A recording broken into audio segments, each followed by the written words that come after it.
Great. Now it looks like I'm having network issues.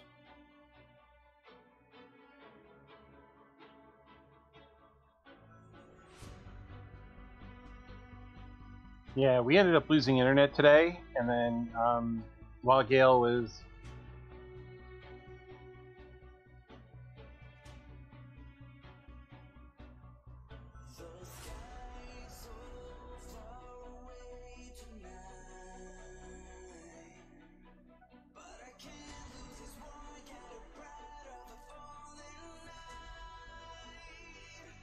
Do we have a good copy of our questions we can throw in the messages?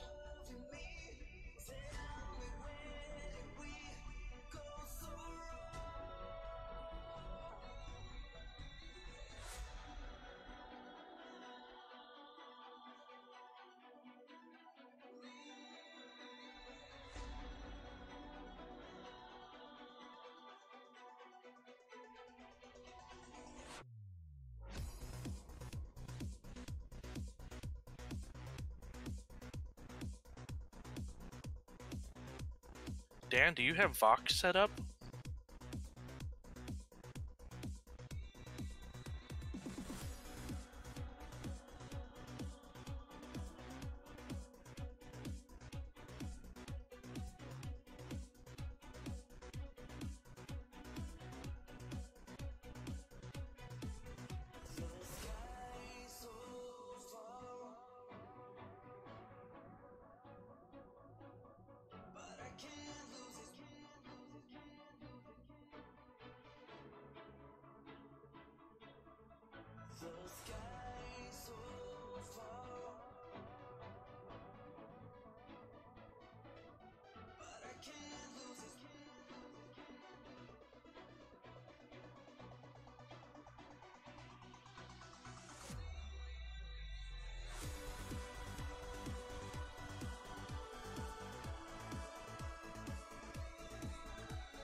Good evening, friends. Welcome back to Roleplaying Unlimited Thursday night Out of Character.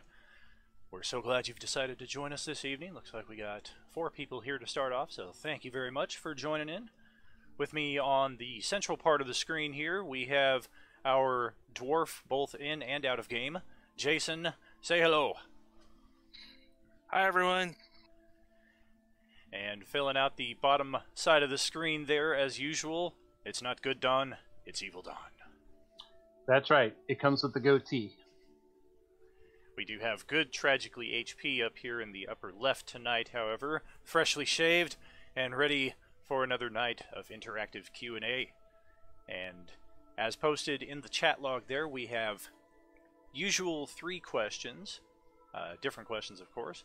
Tonight's being, do you have a homebrew campaign world? Any RPG system really. Have you ever gamed at a convention? And 3, what is your favorite movie, or genre, even? And to start off, my question was the homebrew campaign world, particularly because I have 4 of them for 4 different systems, but we're going to work our way back to that. And Don, what's your take on that? Well, I haven't DM'd in a long time, but one of my favorite homebrews was when Justin and I both co-DM'd, and we each had half the party. Oh, and that was fun. We rolled randomly for the world, and the world was about the size of our moon. So we kept on joking that you could actually shoot an arrow and hit yourself in the back of the head. Yeah. Or the time that I spied on my own ass with a spyglass. And we kept on picking on that. Every other world that we've gone to so far, at least once it gets mentioned. well, at least it's not as small as this world. But it was a great campaign. I loved it because it was a good versus evil campaign. Yes, yes. And I was in charge of the evil party members, and Justin had the good party members, and each one of them went through their separate adventures until the very end, where they met and they battled each other. Yeah, that was good times for sure. I think it was the size of the world was certainly compounded by the fact that Justin had allowed superpowers that he had converted from the Palladium Heroes Unlimited system into 3.0, and of course Ben was playing the guy with super flight, so I think we did the math, and he could literally fly around the world in a round.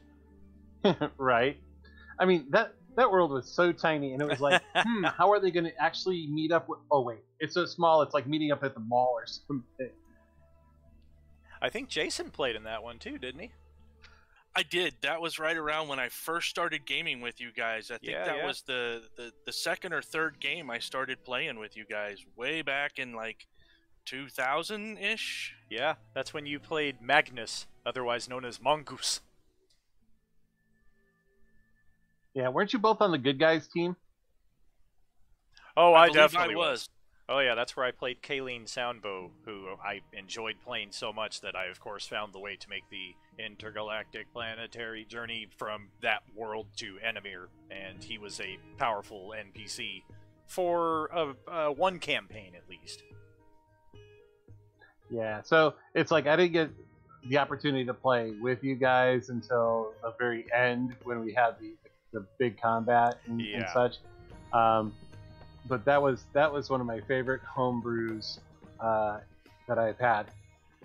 I know part of the problem we had with that campaign was the amount of trash talking that we would each throw back and forth after each session. Good would finish up their game, evil would finish up theirs, and we would be very blatant about, well, my character leveled up and I got this spell and I got this power, and oh, you'll never guess what magic item we got. And we were very open with what we had found on both sides of the table, so I think there was a large amount of intentional or unintentional metagaming going on. Because as I recall, I went into that battle knowing full well what Darren could do, and knowing that of the characters on the good side, I'm the one that can drop his ass. So in the first round, I went right for him and dropped him, and then Dom was just like, what the fuck?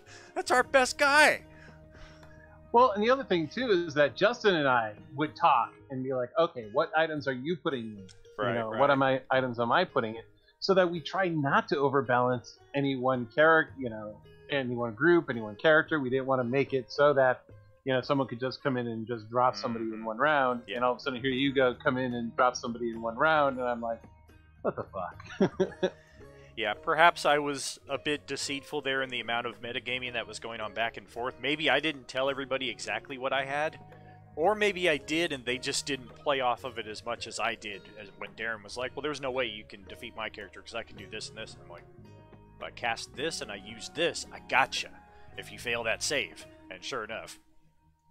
Yep, you just had to fail one saving throw. Well, that's the problem with 3.0, too, is that you had all these one-hitter quitters. Disintegrate was like completely insane when it came to that one-hitter quitter. Well, there's a reason why Big Daddy Pancake, it was 3rd edition where he derived the term Dungeons and Magic, because that's exactly what it was. Yeah, and now playing 5e, I mean, the magic is much more balanced. I've played on both sides. I've played melee characters. I've played magic using characters. And I could easily say, just even watching, because we're doing Baldur's Gate, Return to Avernus, with watching all of the resistance being thrown out. So Justin is like, Firebolt. Oh, half the damage is resisted. Oh, man. Yeah, perhaps frustratingly so is the magic in 5e balance, because if you're the type of player that enjoys playing magic so that you can do those quick finishers, but also at the expense of being completely useless. Those types of players, which I kind of was, as anytime I would play a wizard character, that was the selling point. I might be completely useless, but I might be the guy that just ends it like that. 5e has taken a lot of that away, until you get like 9th level spells, in which case you can end things pretty quickly. Yeah, 5e really has taken the spellcasters and the melee classes and kind of squished them together a little bit in their power levels with the balancing. Yeah. Yeah, we did. Oh, have you also noticed that, because they added the cantrips, where it's like offensive cantrips, where their ability to cast spells has been reduced? So you're not seeing as many fireballs come out, because it's like, do I want to waste my 1 or 2, third level spells now, or do I want to wait for the big melee, or do I want to hold it for the utility spell that I have set up, or it gets to that point where you just have no clue as to what you need to do and how quickly you can cast those spells. Well, I appreciate the generous setup there, Don, because of course the answer is, unless you're Ben and have unlimited third level spells, in which case fireball, fireball, fireball, fireball. Oh, very true, very true. I mean, we pick on Ben, but I mean, it is kind of, if we have our own little counter, it's going click, click, click, click, click. Oh, yeah. Now, as far as Homebrew Worlds, how about you, Jason? So I've had a couple of worlds throughout the years, my gaming career, but the one that I have presently is called Ferrum. And the way it operates, it has kind of an unusual feature to it. I have a fantasy version of an Einstein-Rosen bridge, and it can literally port in any of those fan favorite things that I like, such as characters from another game, or for instance, I've got a game where I'm working that's based on Clive Barker and Event Horizon and a little bit of some other fantasies thrown in there, and I have a way to bring all that in through that Einstein-Rosen bridge, and I've actually had players go through that bridge. Now, what's the hardest part for you, Jason, coming up with your homebrew campaign? What was the most difficult thing to make? That's kind of hard to say, because when I first started creating this, I created it for myself. I never intended to share it with people, because it helped me with my PTSD from combat. And I would just write things, and certain things got super detailed. Like I would detail down to the tiniest little morsel what combat rations were for this particular army or that particular army. And then I had this big blank spot over here where it's like, yeah, I'm not sure what I'm going to do there yet. I do remember that very well from the Pinnacle campaign when you played Phineas Luck for the first act. And that was something that I found very memorable about the character, was that you had all of the combat rations tracked down to, okay, I got some pemmican over here, and I've got this spicy jerky right here that I treated in this manner. It's like, wow, this is some incredible detail. Hey, let's open it up to like our chat people. So, Big Daddy, DGH, do you guys have a game world that you guys play or that you created yourself? Looks like Valtheris answered no as far as a homebrew campaign world.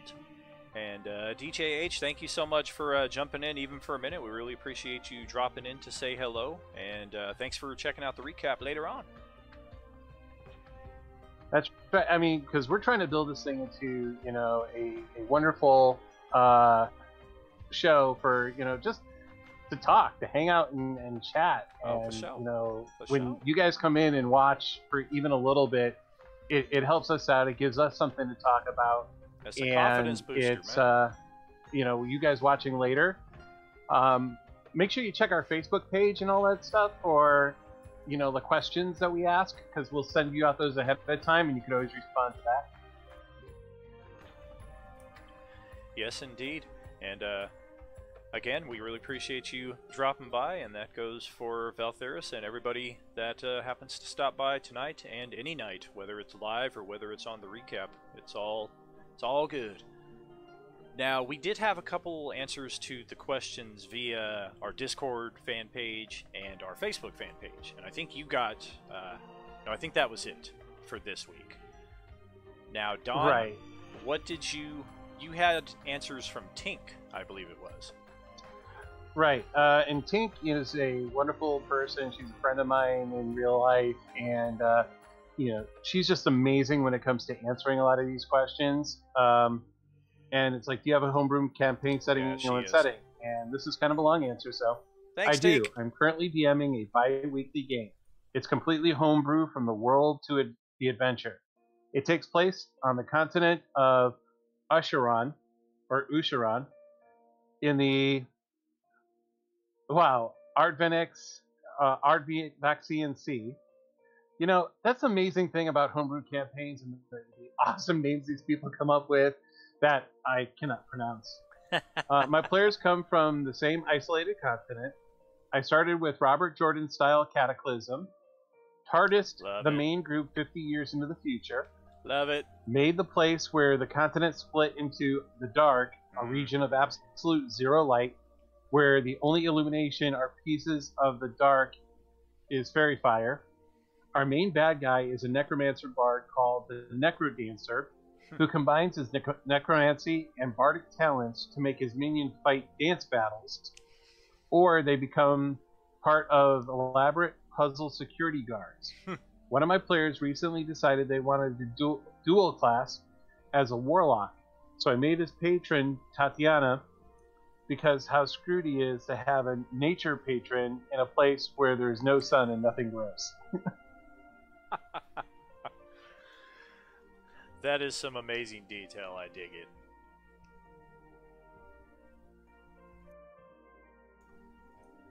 Now, Jason, we also had our good buddy John, who is now playing Squee in the Baldur's Gate campaign. He answered the homebrew campaign and world question as well. Correct. And he says the Illustria is my campaign universe. It's a multiverse setting based on an eternal conflict between twin primordial forces, love creation and void destruction. The setting is typically high fantasy, but the themes are often about love and loss. Huh. Yeah, I like that as well, and was shocked that I've been gaming with John as long as I have, and it's not until this week that I knew any of that. I had no idea he had his own homebrew world. I mean, I guess anybody that DMs eventually just gets the inspiration to at least create something. But it sounds like this is something he's put a lot of detail into over a good number of years. Well, also, I mean, I wish Justin would have answered on this one, because we all know that Justin is an avid player, but he's also a really good DM. And he DMs the Thursday night game, which is why he's usually not on with us. Right. And I would really love to get some insight on what his world is like. Yeah. I mean, I know that he does have, and I don't know how much he plays in this world, but he does have a continent on Enemir, where the heroes of the second campaign, after they were elevated to the Pantheon, they were given custody of this section of Enemir, because Enemir is so massive, even the continents kind of have their own pantheons, instead of the world having a connected set of pantheons. And there's kind of rules as far as this pantheon can't mess with this one, but rules are meant to be broken, and it could theoretically lead to continental wars between different groups of pantheons and things of that nature, but we haven't touched anything like that. And I know what he created for that world was largely, or for that continent, was largely like monster races, almost kind of like what I did on the southern tip of Yonuks, how we had the Savuli Drow and the Kenku and the Tabaxi and the Tieflings. They were like running the city. He had a lot of empires like that, like there were Drow empires, there's a half-orc empire and things of that nature, but I've never actually seen any campaign world progress in that one, or if he's played anything. Well, also, I mean, we can't do a homebrew question and such like that without coming back to you, Dan, about Enemir. And this campaign world has been going on for over 20 years, and it is just massive, and the history is just enormous, and the detail in the history is just amazing. How do you keep track of everything that has happened within this game world? One word: diligence.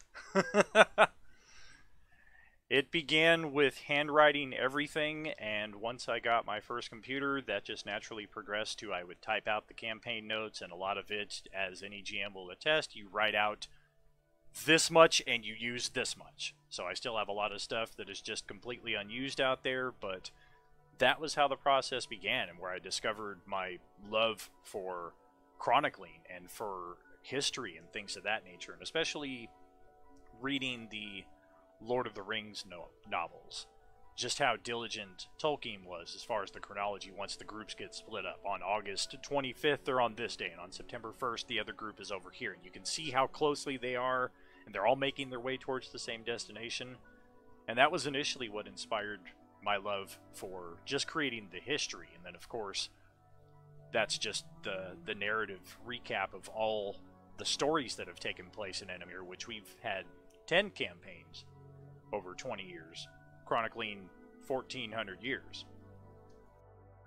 And I do have to say, though, as I've been playing for these 20 years within that campaign, and, you know, for anybody out there, you know, no offense to anyone, but this has been the most amazing campaign setting and the most amazing campaign world that I have ever seen, with all the detail and with all the amazing stories. And do you ever recycle things? Like, if we haven't used something, you know, because you said you write a lot and you use a little, do you ever recycle any of that lot that you haven't used so that you can use it again in a future campaign? Oh, absolutely. So much so that I think we discussed that during one of the early OOC episodes, just between the two of us, with the original Homeland campaign I had, with the crescent-shaped valley and the goblin invasion, and how that spilled out into the larger unknown world, and how I just always enjoyed that campaign, and how I had run it 3 times, actually, throughout high school and my early 20s, before I finally retired the concept. But even still, 15 or so years later, those ideas are still there, and you want to see it fashioned into something that works within the Enemir narrative, so it's not always just this kind of unloved stepchild story that was the precursor to the larger world. You know, I think I have a question for a future episode, so keep an eye out for this question. But how, you know, the question would come into is, how do you avoid the trope of beginning characters all meeting in the tavern? You know? Because that's like the trope that happens all the time. Call it a pub. And, I mean, of course, Enemir is the major one that I have. And while I'm rambling on here, George, I see that it has cut you off for sending a long message. My auto moderator is very cruel. So I think you need to, like, spell it out in something like, yes, I have world. And maybe it'll let you do that. I'm sure you can add more detail than that, but feel free to give us some answers as far as a homebrew campaign world that you have. Oh, crud, and I can't check over in Discord because I've got that live streaming here and it's going to jack up the videos. Crap! Maybe you can send it to Don or Jason and they can find it. But in any case, in addition to Enemir, which is of course the one that I've invested the most time and energy and love into, I've also got Ultimate Star Wars, which I remember vividly in 2003 walking into Avon's supermarket with Sean, Radio Free Covenant. If you haven't checked out their stuff, they're play testing, and beta testing their new system right now, so definitely give them a check. But I'm walking into the supermarket with Sean, and I just have this idea in my head of what if Darth Maul killed Obi-Wan in that battle scene at the end of The Phantom Menace? How different would things have been? And the whole campaign idea just derived off of that. What if things happened differently, but similarly enough? Some things you want to keep intact so that you can have a story that you can work from. The Empire has to come. the Clone Wars have to occur, so in that degree, Darth Sidious kind of gets a shield of protection around himself for what ended up being like 2 years of out-of-game campaign play. And of course, because it's Sidious, and you want to taunt the players, there's numerous encounters with, hey look, there's the Chancellor. There's the Chancellor again, and every player's just like, I wish I could freaking figure out what he is, but of course there's no way to do it. And that's the campaign setting that we're coming back to within the next few weeks. I know we're getting very close. Maps are built, illustrations are coming through, backstories are developed, characters are rolled up. We're coming back to that very soon. It's our episode 11, which is taking place like 400 years after the Battle of Yavin.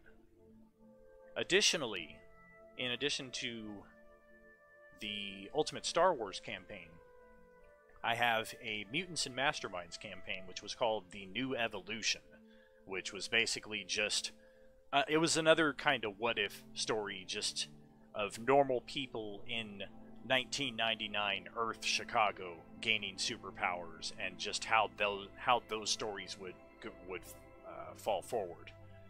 And lastly, I have my unloved stepchild of the campaign, Agent Orange, which is my horror-themed fall campaign that I run somewhat sporadically, which is entirely zombie apocalypse set during the 1970s. And that's a lot of fun to GM and probably not so much fun to play unless you've just got a penchant for being in the middle of terrifying situations.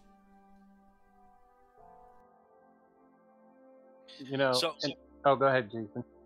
So I do have one question pertaining to this with either of you. Would you ever consider publishing your game worlds? Oh, absolutely. If given the chance and the right circumstances, I mean, I have no assurances that it would be under any system that I'm familiar with, so that might be the only complication, in that I have to redesign the entire mechanical structure of it to fit whatever system is being presented.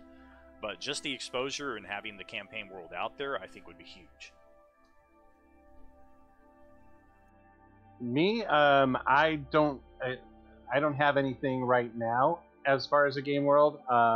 And the game world that we played for Justin's game was just like such a one-off that I don't think we would ever do that one. That's understandable. Dan, if you were ever approached for your Star Wars knowledge, would you ever throw in some of your what-if stuff? Because it's like you were talking about with that game, some of the things we actually ended up playing almost mirrored what happened in the movies, even though they hadn't come out yet. Yeah, that was what prompted the joke that George Lucas had a camera in on our game, and he was even putting some of the dice under his thumb. Just, no, Anakin does this. You can't have him do this or this, he's doing this. Ellen, I do apologize for looking at my phone. I was trying to look up something for our second question. Because in our next question, it comes up as... go ahead, Jason. What was our second question? Oh, just 1 second before we roll on to that, because we do have George, Big Daddy Pancake, answering to some degree here in the side chat, which he did... looks like a superhero game with random powers assigned, which... that's pretty cool, especially if you can find a group that's down with that. That's my ideal superhero campaign right there, where the players don't get to choose their powers and they don't know what they are. But the problem I've always run into whenever I even attempt the character creation with that is the powers never complement each other. So you get a character that gets 3 powers and none of them really work together, so it's just like, okay, so I guess I'm really weird mutant man Morlock from the X-Men and I live in the sewers. Yeah, like water breathing and heightened hearing and super smell. It's like, what the hell do you do with that in a combat situation? Or you're immune to atmospheric pressure, but you can't fly to get into space. So it's like, well, great, good to know I could survive up there if I could ever get up there. And how would your character even know? Yeah, exactly. The GM doesn't tell you your powers until they become pertinent, so the character just walks around forever just like, nope, don't have that power, nope, don't have that power. Why don't you guys eject me out the airlock? Let me see if I can survive. Well, it's almost like this show. I don't know if you guys ever seen it, and it's a really offshoot. It's called The Misfits, and it's from England, and you can find it on like Hulu or Netflix or something like that. But it's about these kids who get these random powers from a meteor, and one kid doesn't think he has powers until later on in the series where an accident happens and his power becomes evident. Oh, wow. So something like that. That's funny. I do like comedic takes on superheroes. Of course, my go-to is always Mystery Men. That's just the classic. I'm not Knifey Man. I'm not Stab Boy. I'm the Blue Russia. And so our second question continues on. Have you ever gamed at a convention? And this kind of came about. It's a question from me. I've gamed at a convention several times, and there's different kinds of gaming at conventions. I've played not necessarily in a professional manner, but it was kind of a competition where the end goal was a $5,000 prize. Now, this was back in the 90s, and $5,000 for gaming was a lot of money. But I made it into the third round of 4 on that, and it's all pre-made stuff. And then I've also played in open gaming at conventions, which is just you sit down with your friends and you play either a module or whatever you have planned. And then the third type of gaming that I've done at a convention is what used to be called the Living Worlds. It started out with Living Forgotten Realms that I started in. And you could go from convention to convention and your character would move from convention to convention, and you gained your experience points, kind of like a video game that you could go play just about anywhere. Interesting. And that was actually pretty fun as well, because that gave a little bit of longevity to your character. I haven't had the opportunity to play at a convention, but I used to play like Magic the Gathering at a couple of comic book shops. And those were always a lot of fun games. One of my favorites was I created a deck that I called the Barney Deck. And Barney was, I hurt you, you heal me, and that's why this deck is called Barney. What? And it was a black and blue deck where it would hurt you, and I would get hit points for it. And then one day my wife was like, hey, can you make me a deck that would beat Barney? So I built her a deck that built Barney, and that deck never won again. That's funny. I don't know why. I don't think it's ever been a deliberate choice. I think I've just maybe been kind of a shy gamer for most of my life. I mean, just this branching out and showing the games on a live stream is a huge step for me compared to the usual just playing together at somebody's house, or as we've done for the past several years, getting together on Roll20 and playing our games together that way. I think it was only 2 years ago that I ever even went to the first convention of any kind, which was Days of the Dead, horror theme convention. Michael Biehn was there, Edward Furlong, who did not look like the Edward Furlong I remember, unfortunately, and some other actors and actresses present there. So it was a really cool experience. There was one dude cosplaying as Jason that just kept walking around, and I think I pointed him out and was like, yeah, you look awesome, right at the beginning. So throughout the rest of the convention, I would like frequently look over my shoulder, and he would be like 10 feet away just like looking at me. I'm like, dude, you're so freaking awesome. I like going to the Star Trek convention here in Las Vegas. As a matter of fact, the next one is coming up August 11th, I believe it is, or it's like that weekend. And my wife and I, we get tickets on Groupon. Okay, so we're pretty cheap people ourselves. But what's wrong with saving money? One of the reasons I was looking up on the phone is my wife was telling me the other day is that there's one thing that we have to go see on the Saturday that's going to be at the Star Trek convention. It's actually Star Trek cast members playing Dungeons and Dragons. And I got to go see that. And I was looking for the list of who was playing, but that is one of those things where it's definitely on my schedule where it's like I've got to go watch these Star Trek people playing D&D. That's funny. I was reminded of Deadpool when you said, "Yeah, we're cheap people," and when Negasonic Teenage Warhead makes fun of him, like, "Yeah, you guys gonna go catch the early bird special?" Yeah, like there's something uncool about eating early and saving money.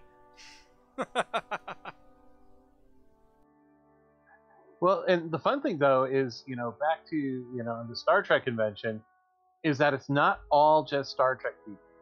Here, I'll go off into two little stories. One, it's always my favorite to see the tables, because you see the tables with all the megastars, Brent Spiner, William Shatner, Michelle Nichols, all of them have their tables and they're selling, and yeah, George Takei, and they're selling their photo opportunities and autographs.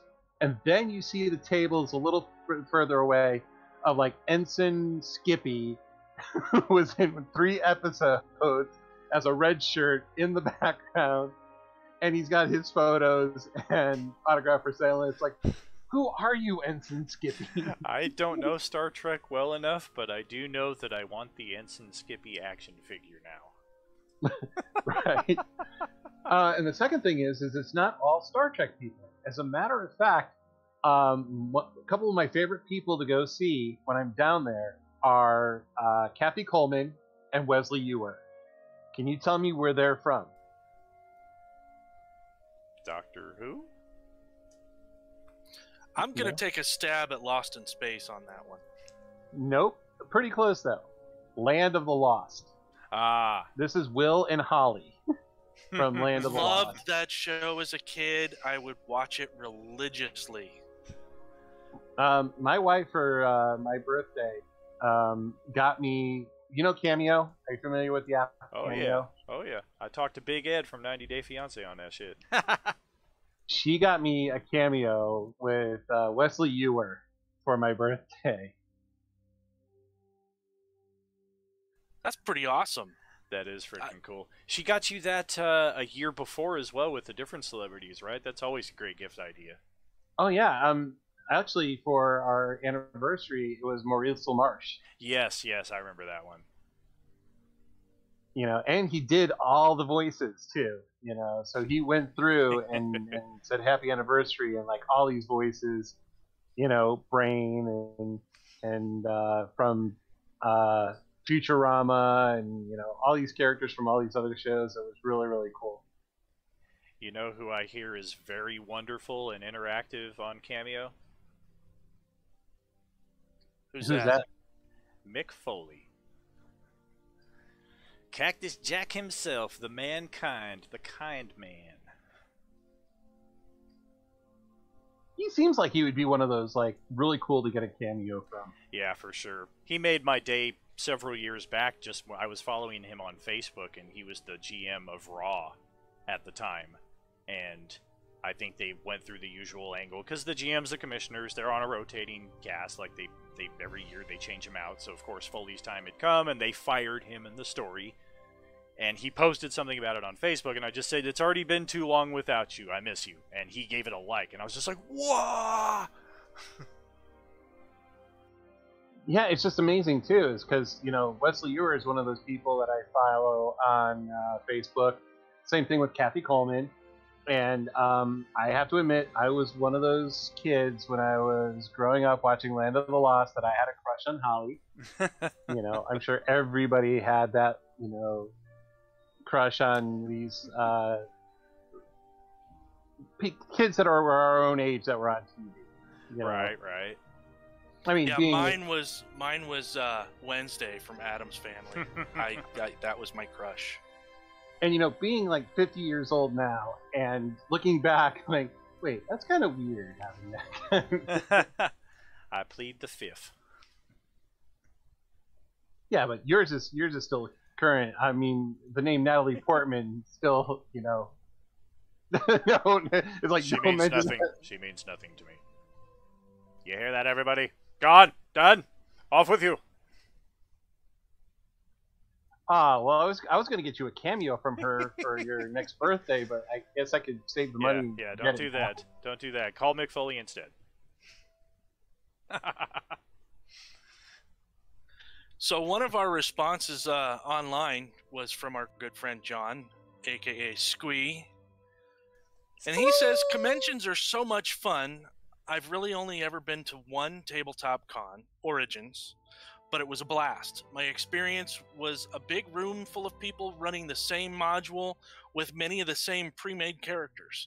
So it was a lot of fun to see how other tables end up handling situations. This also felt very multiverse, and that's kind of what I was talking about earlier when you play kind of in a competition.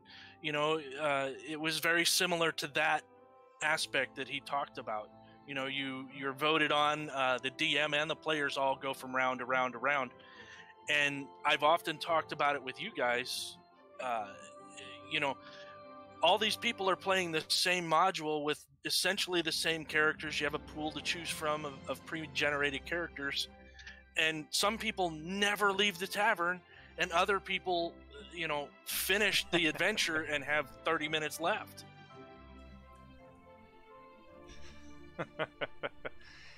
Yeah, it's definitely an experience that I would like to try, and I think my first gaming convention, when I can swing it, I would like to go to GaryCon. Something similar too. Tink answered that question too. It's like, have you ever played a game at a convention?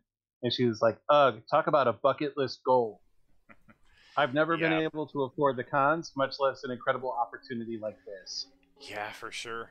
I was hard-pressed to afford just the local Ren Fair the few years that I went, because I'm like, well, if I'm going to stay there and be part of a guild, then I got to afford 3-day stay, and it starts quickly becoming like you're going on vacation, when actually I'm just driving like 10 miles across the city. Well, talk about the Ren Fair is, yours truly will be performing his magic show again this year at the Age of Chivalry Renaissance Fair here in Las Vegas in October. Heck yeah. That's awesome. That might be a reason for people to come on out and check it out. And I'll mention it like a gazillion more times. Just because we brought it up once, I'll mention it a gazillion more times. One thing I do have to bring up though is that Big Daddy Pancake putting up there going, red shirts need to eat too. So. Oh yeah, George is always a lot of fun. All the years I've known him, I knew that.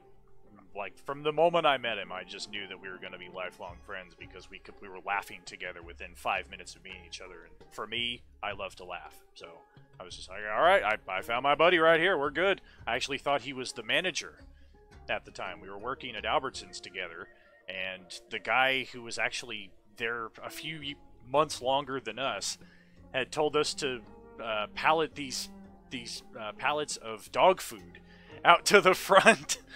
And we didn't know that was the extent of the job, because George and I got good work ethic. We're palleting this dog food out there, and we're like, all right, well, the dog food goes up on top of these stacks right here. So we start tearing the pallet apart, stacking the stuff on. Our buddy comes by like 20 minutes later. He's like, what the fuck are you guys doing? It's like, putting the stuff away. No, that's Night Crew's job. You guys just got to bring the stuff out here. And George and I just started busting up laughing. I was like, I thought you were in charge. He's like, dude, I started here after you. Yeah, and when I met, Big Daddy Pancake, it was instant life. I mean, this guy has a personality that just brings you in and gives you a huge warm hug. I mean, that's pretty much the where he comes from with everything. Oh, for sure. I'll always remember too the moment when his character gets ambushed, and he's like, no, my character goes into Transformer mode, and it stands up from the table like the plates are all forming over him. I think the only time I've gamed with him was during the early Ultimate Star Wars games. Wow. And it took a good 15 years for George's character from that campaign to come back. I think every time that I met with him between 2005 and 2018, it would come up, especially if it was Star Wars season, which typically is like winter time for me. I tend to do my games by seasons. And every time I would meet with George, I'm like, your character's still out there. We're getting closer to that episode where Zan Von Tubar is coming back into the plot. And then, of course, it can't possibly live up to the hype after 15 years of doing it, because they literally meet the guy, discover he's been alive, discover that he has this attachment to the Jedi Order, but he's also affiliated with the Yuuzhan Vong, and that's kind of the pieces that allow the galaxy to start healing, and that was really the end of it. Here's one thing though for Big Daddy Pancake is, if you could stop sleeping, for one evening, don't go to bed at like 4 o'clock in the afternoon or something like that. When we do one of our in-person board games, you really have to come and join us. Oh, for sure. I gotta hit him up next time we do the in-game board game night, and I might not even play. I might just be there as a fly on the wall to film the whole thing and eventually post it up to YouTube, because that's always a barrel of laughs, just hanging out and playing those games. And I have to say, the only I've been playing since the early to mid 80s in all kinds of different RPGs, and I have to say the one death that always gets me was my death of my Jedi in the Ultimate Star Wars game. Yeah, for sure. That's what I get.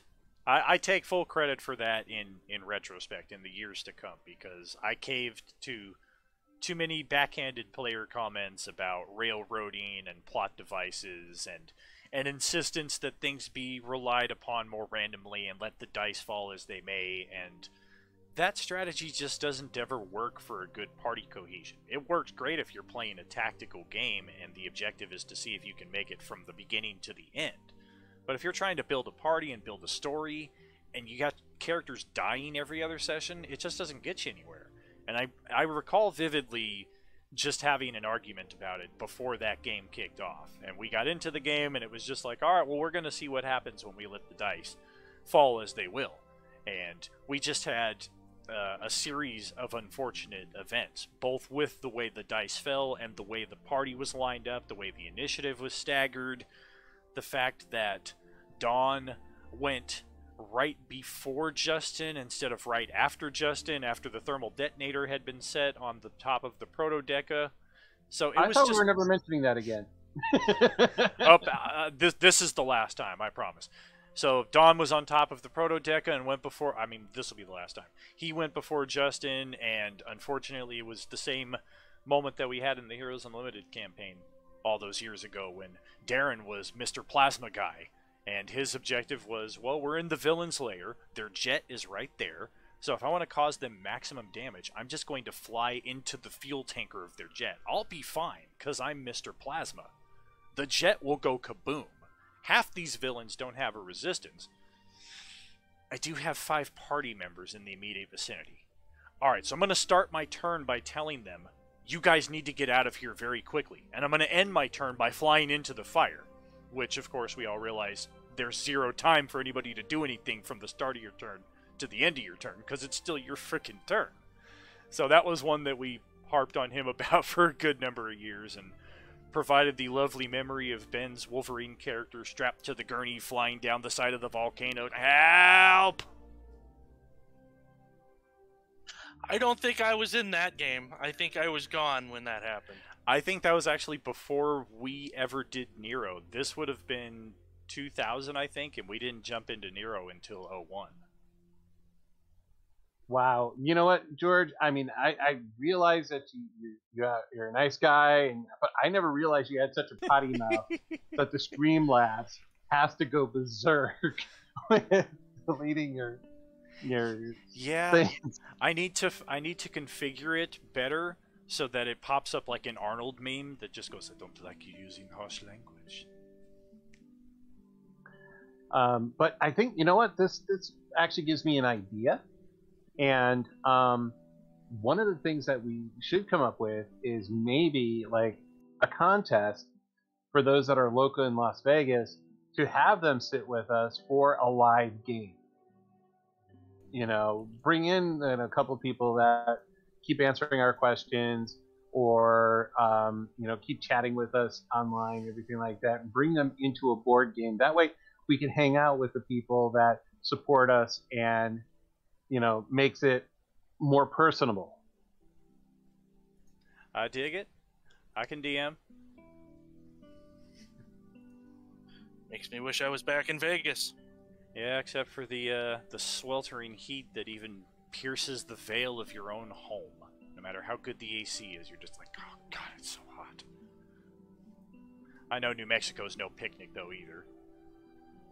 No, and I've been working in my greenhouse, and that's even hotter. Oh, goodness. Yeah. Without knowing for sure, I feel like New Mexico like falls somewhere in the same category as Arizona and Nevada. And just that, fuck, it's hot. Well, that's where your Agent Orange campaign runs. So yeah, Oh, it's pretty hot here. Yeah, I don't know what prompted me to use New Mexico as the setting for Agent Orange. I just, for whatever reason, I just was like, okay, it's going to be in Carlsbad, New Mexico. I didn't know anything about Carlsbad, New Mexico. I just had that name in my head, so I started doing research. And next thing I know, I'm spending hours and hours on Google Earth, literally following the same path as if I was driving, the south path through New Mexico along the Frijole Mountains towards El Paso, heading back east and then north into Artesia, Roswell, and all that stuff that you know very, very well because that's where you live. And for me, it was literally like a new fantasy world that I was constructing stuff in. It was the first time I used Google Earth to build a campaign setting, and I still have that map saved with all the little pinpoints of this battle takes place here, this fortress is here, this zombie horde was heading this way at this time of the year, so on and so forth. I'd still like to jump into one of those one of these days. I have an idea for a character, and back when you were running it, I think the last time I had that concept, but I just was unable to have the time to play. Yeah, we played. Oh, go ahead. Oh, and Big Daddy Pancake on the side over here. I don't know how well people can read the pop-ups that are coming up, but he's talking about how we met, and it's like how it was so cool that into D&D, and always felt like he was at home with because we used to play at my house a lot. Oh yeah, the old days. But loved Don's place and was like, ooh, what a nice soft carpet you have, Don. It's like, what carpet? It's like, oh, it's just the cat.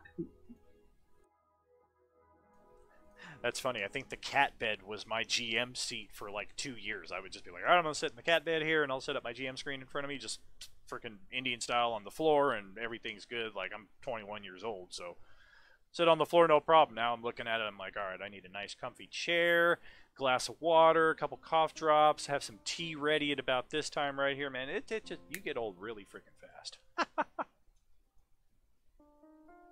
Which also is a great segue into our third question, which is, we like to put something generic out there because not all of our viewers are gamers or into gaming or things like that. And this one is basically pretty generic. What is your favorite movie and or genre of movies? And let's start with Dan. I mean, it's pretty obvious, though. Oh, yeah. I tend to go somewhere a little less obvious because everybody, I mean, if you look at me for 10 minutes and talk to me at all, you tend to know that Star Wars is my go-to. There's not really a favorite one among the entire saga. It kind of varies throughout any given month. After Star Wars, though, I always go with Watchmen. I really dug that for its time, just the darker side of it. I hadn't read the comic at the time, and after I saw the movie, I did read the comic. It's one of the most faithfully adapted from comic to screen projects that I've ever seen, and this is before the X-Men movies that took place during the 60s and the 70s, where they had an actor playing Richard Nixon, and actors playing the presidents, and so on and so forth. So it was just kind of a trip to be like, wow, they got a freaking Nixon lookalike in here as well. So it just kind of gave it that stronger sense of realism to me. And how about you? Well, let me just stop for just a second again because, hey, this is about me over here right now, where George is on the side. Could not imagine having a dad and mom like Don and Gail. Would have been great. I'm sure I love you guys. And it's like, man, love you too. Thank you so much, Big Daddy Pancake. Love you, love you. All right, Jason, what about you? You're probably a sci-fi fan, but what else makes you tick when it comes to movies? Man, that's a question I've asked for years. Larry and I tried to figure that out, 20, 25 years ago, maybe 30 years ago. There is no one movie that's a favorite. We kind of have favorites of genres. And some genres cross, multiple. Take Alien. Is it a horror movie? Is it a sci-fi movie? Well, it's kind of both. It's my favorite horror movie. It's what I always answer anytime that topic comes up. So I've got a whole list, and in no particular order. You can start with Braveheart, again, Aliens, Alien. I'm a huge Predator fan, so I really like the entire franchise, even the AVP Requiem, which is probably the lowest on that. But I mean, all the Star Wars movies, even the series, I like them all. Okay, maybe the holiday special's kind of a little low, but I really enjoy all the Marvel movies up until what we have recently. And I mean, pick a genre, and I'll give you a favorite or one that I really like. But a horror movie that stands out, that I will always talk about because it takes a lot for a horror movie to freak me out, was Event Horizon. Not necessarily my favorite movie that I've seen the most, but that one always sticks out. I'm just glad that was the answer and not the Human Centipede. I've actually never seen those. We However, you can throw all the Clive Barker movies in, from all the Hellraiser, all the way up to Nightbreed, and I think In the Mouth of Madness, I think he did as well. There's a couple others. There's a lot of 80s cheesy movies that go in there too, all your horror flicks. Oh yeah, Friday the 13th is always my go-to. I was introduced to the fourth one, the final chapter, when I was 4 years old. So I remember going back to my Lutheran preschool the next morning and just raving about this movie I had seen, where the killer's mask gets cut off and the machete falls into his head and he leans forward and it stabs through him and his head, blood, gut, and everything. Yeah, go see The Principal. What's wrong? I was just seeing a movie with my family last night. Okay. I mean, I love all the genres. I love a lot of comedies, and the cheesy comedies, like The Airplanes or The Naked Gun. I also love, in horror, The Evil Dead trilogy. Army of Darkness. You really can't beat that one. No, that's hard to beat. It is a great movie because, yes, it's horror, but there's enough comedy in it to lessen the horror. But I'll tell you a quick story. When Gail and we went to go see The Ring. I don't know if you've ever seen that one. Oh, yeah. Where it's like 7 days, right? After you watch this video. Yeah. So we're driving home from the theater, and my cell phone rings. And both of us just look down at it. It's like, are you answering it? It's like, I'm not answering. It's like, you want to answer it? It's like, I'm not answering. Oh, that's great. In the same horror theme, that was another answer that we had from our online questionnaire. This one actually coming from my wife, Annie Bag of Donuts, who sits in as moderator occasionally for our Tuesday night games. And her favorite movie has remained the same throughout the entire time that I've known her, well over a decade, and a long time even before that. And she goes and swears by Halloween 2. One of the first horror movies that she ever saw. The death sequences are just so elaborate, with the guy getting the needle inside of his eye and the girl getting boiled alive in the hot tub. The jumpy scare moments that happen when Loomis shoots Michael Myers in both eyes at the end of the movie. And what made it even realer for her was the fact that it took place in a hospital, and her dad is a doctor. So as a little kid watching this movie, she's now going through this different level of terror of, this can happen where my dad works? Holy crap. And she gets very excited and animated anytime she talks about this movie. Halloween is her favorite horror franchise. She maintains that Michael Myers could kick Jason Voorhees' ass 6 ways from Sunday. I wish that we could get that product on the screen, because we did get Freddy vs. Jason, and despite the ambiguous nature of the ending, I'm just going to say that the guy carrying the other guy's head is the winner. Disagree with me all you want, but if you've got the dude's head, you won the fight. I'd love to see Michael versus Jason, though. Right. And, Tink put up a answer for that one, is what is your favorite movie in our genre?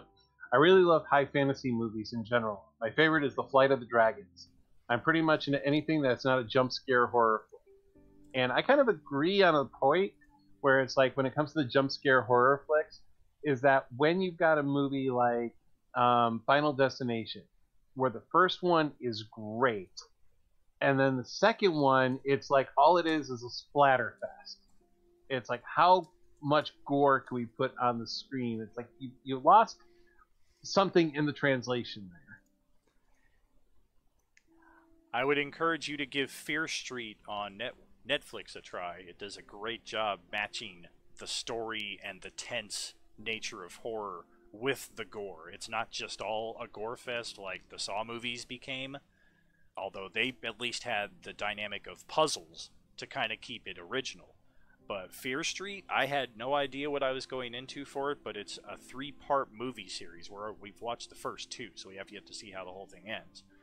But they really keep you waiting a while for the death scenes to happen, so you're just like, this is a horror movie. Somebody's going to die eventually. And when it does, it's definitely a huge payoff, and it's not just done for the gore, if you're interested in branching out into horror at all.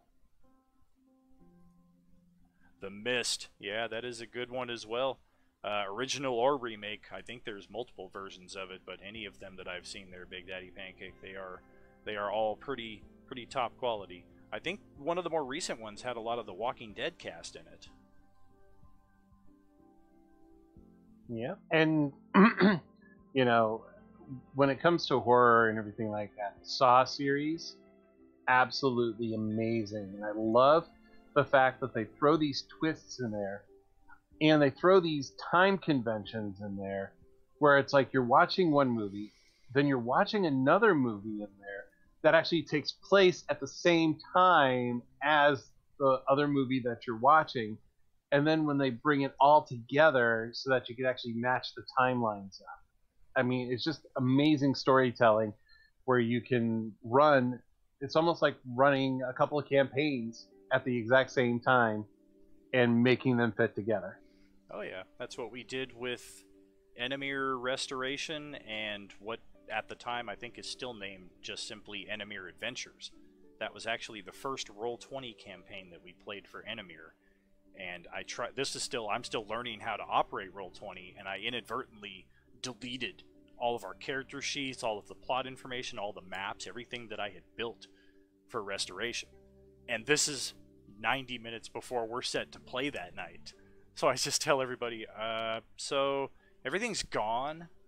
We're going to have to just roll up new characters tonight, and I can build a battle map here real quick in the next 90 minutes, a couple of them maybe, and just throw together an encounter, and we'll have a one-off, and that one-off ended up becoming attached to the main story that once I was able to rebuild all those elements I had destroyed, we were able to merge those two groups in together pretty seamlessly, except for the fact that for the final act we had, man, if there's 8 players, each of them doubling up on characters, we got a 16-character party. There was a reason why that Wizard's Tower, each level was more lethal than the one before it, because I think by the time we got to the end, there was 6 characters left. I was very quickly, all right, let's do away with the secondary characters and have everybody focus on their primary. Right, and Jason, do you have a response from John?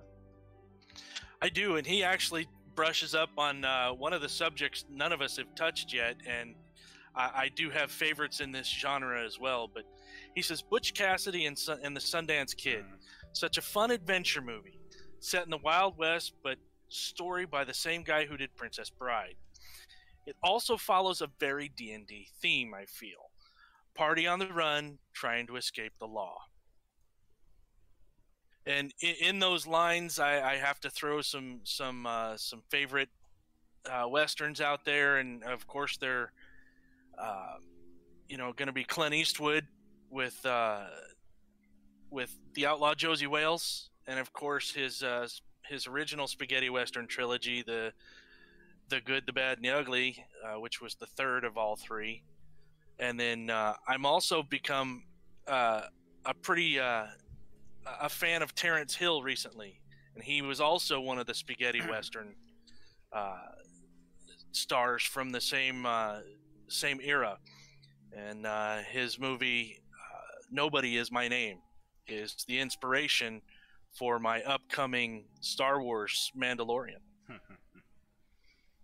And what's also really good too is, and this is a little bit almost is Western slash steampunk, but Wild Wild West with Will Smith. That was a fun movie to watch. I really enjoyed that. The gadgets, the Western, the steampunk aspect of it. It's a great movie just on those merits alone. I did enjoy that movie until I watched the first Evening with Kevin Smith documentary where he goes to the colleges and does the Q&As, much like we're doing here. And he talks about 1997 or so when he was briefly brought on to write the screenplay for the new Superman movie. And it was going to be the Superman's Dead movie. The Superman's Dead comic was still only a few years old at that point, so they really wanted to capitalize on that. It was during that time when Nicolas Cage was going to play Superman, if you remember those rumors during the late 90s.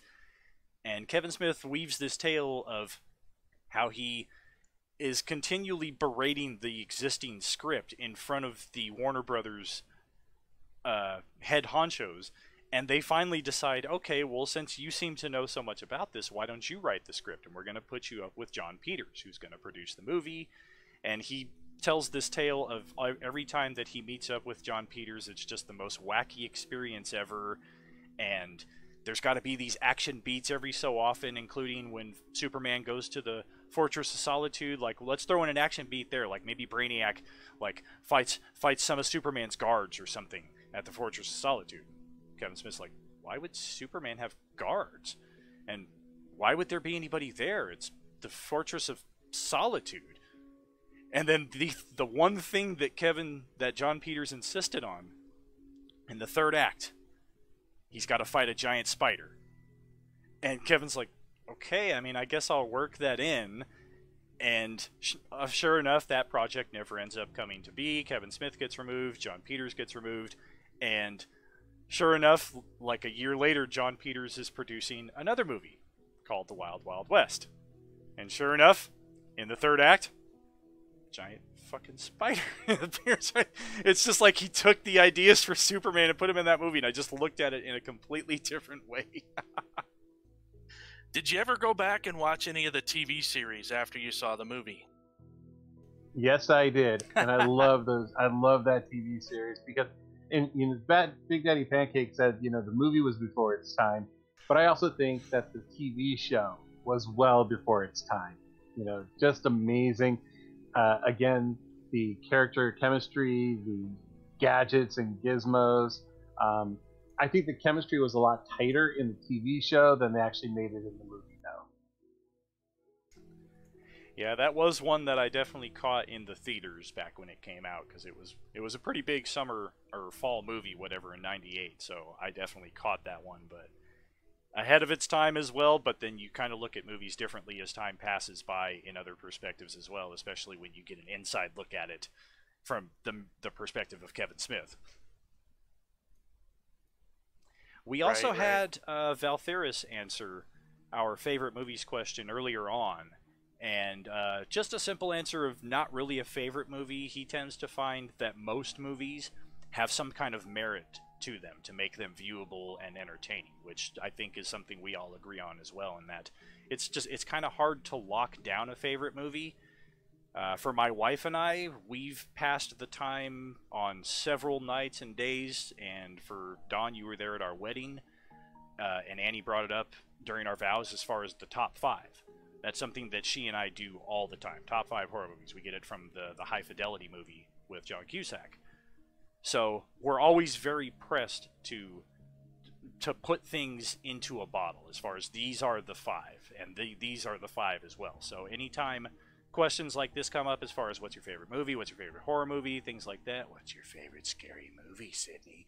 I tend to have a pretty quick answer for it, because these are conversations that I've had with my lovely wife dozens and dozens of times over, because she's just as much of a nerd as I am when it comes to cinema, music, and games. See, my wife is opposite. We do have a lot of stuff that we'd love to watch in common.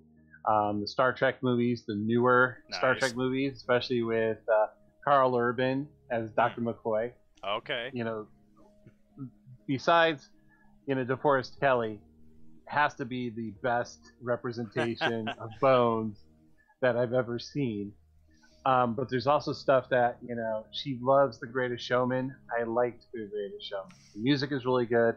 She absolutely loves the movie, watched it like a million times and such. Went to the sing-along version of the movie at one time. And it's like, I like the movie, and it's really good. It's really well done, but it's one of those that I just don't watch a lot of times.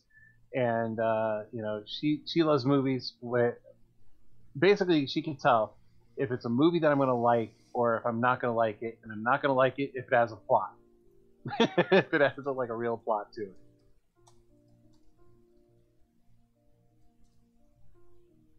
See, when it comes to that, my wife and I, Terry, we both love a lot of the popcorn movies, and we both love digging into some of the like indie movies. Like just about every Thanksgiving, we watch Pieces of April, which I'm sure none of you guys have ever heard of, but it's pretty much an indie movie that's about Thanksgiving.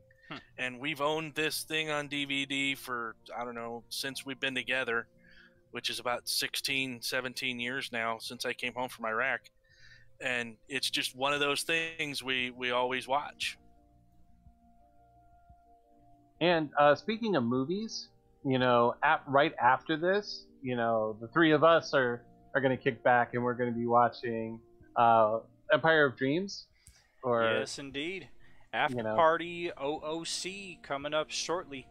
I'm going to post the Discord link here in our chat once I send it to the final screen. So feel free to follow that over to the after party if you want to join us. It's a good couple-hour documentary, so join in now or join in later, whatever. We'll be there for a bit.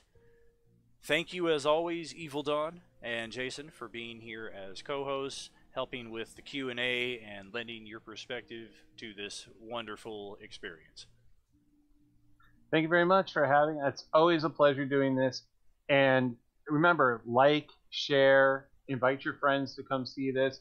If you're watching this as a replay, please make sure you come and watch it live sometime, because that's the best way we get to interact with you. And eventually, we're going to be coming up with brand new stuff and ideas to make it much more entertaining. But the only way that we can make this successful is with your help and you liking, sharing, and watching replays, and give us some criticism. Tell us what we're doing right. Tell us what we're doing wrong. And this way we can make the show more tailored to you. Also, along those lines, if you have questions you want answered, throw them up there and we'll put them in one of our episodes. Absolutely. And I look forward... I don't think it's going to be this Tuesday, but I believe Tuesday thereafter we should be good to return to the live streaming on Twitch. We're going to give this Tuesday just a test to see how all of our updates and our new changes have taken place. I'm going to give that a watch between this Tuesday and the following Tuesday, make sure everything's good. And whatever that date is, first week of August, that Tuesday, we're going to be good to return to Baldur's Gate. And I'm probably going to do a separate stream between then as well, just to kind of recap the 3 or 4 games of Descent into Avernus that we didn't stream, just for anybody who was watching the existing stream. When they pick it up to where we're at now, there might be a little bit of confusion as far as what happened between there. We'll definitely cover that. Thank you all so much. Thanks to our viewers, for DJ H, for Valthyris, for Big Daddy Pancake joining in tonight. Thank you, Annie Bag of Donuts, and Tink, and John as well, for lending your answers to our Q&A. Special shout out to Christina DG and Justin Nitsuada, I believe is the name for our Star Wars artist, and then also Seraphony, who is drawing the artistry for Jason's characters, both in the Enemir campaign, the D&D Baldur's Gate campaign, and the Star Wars What If campaign. So, special shout outs to all of you guys, Radio Free Covenant as well. Thank you so much for sharing, for helping push our product, and hope to see you guys at the after party. Have a good night. Night, everyone.